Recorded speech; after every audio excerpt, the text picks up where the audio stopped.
Gusto po namin malaman, ang binabanggit nung nanay ay nasa deportation jail na siya. Ang isang pinoproblema nung nanay, nasa deportation jail and December 15, yun po ang pinakahuling araw ng kanyang sintensya sa loob ng 6 na buwan.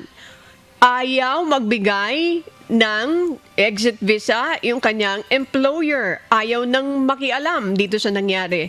Paano daw po makakauwi ang kanyang asawa? Would you like to answer that first question? Labor Attaché, Fidel Abbas, sir? Okay, Fidel Makauyag po. Okay. Una po, I'm sorry. Labor Attaché Makayuyag. Go ahead, please. Thank you, sir. okay, para for the information of everybody po na nakikinig sa atin, tatlo po ang anong tawag dito, MWO natin or Migrant Workers Offices sa Saudi Arabia. Isa sa Jeddah, which represents itong western region of the kingdom. And then sa Riyadh naman, represents the central region. And then yung sa Al-Kubar and Dammam, representing the eastern region. All right, I learned that the case is in Dammam, no? So Dammam yan, this is the jurisdiction of MWO Al-Kubar. All right, I was asked to speak dito sa ating programa, kaya andito ako ngayon. All right, sa Saudi Arabia po, ang mayroon tayong tinatawag na sponsorship, ano? Kung ang isang worker ay makakapagtrabaho sa Saudi Arabia pagka mayroon siyang sponsor. Ibig sabihin, kafil. Kafil, ang tawag nila doon.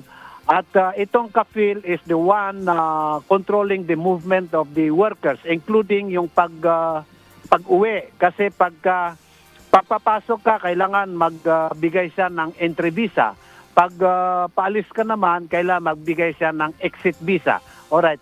Yung mga ganyan po na nahatulan at na-serve nila ang sentence,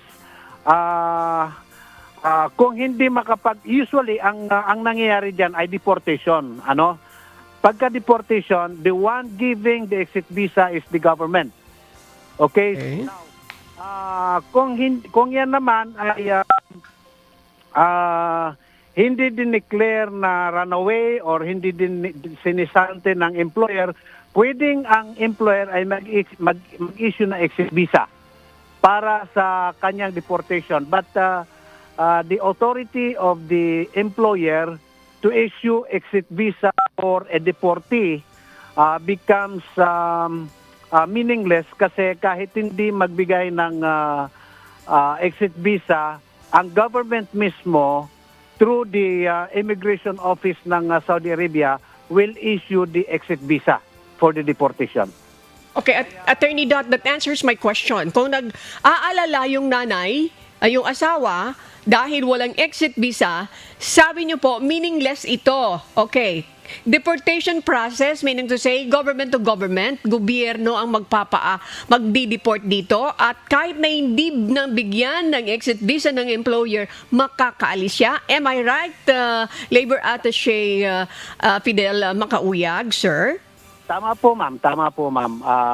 Ma'am Ani, tama po. Okay.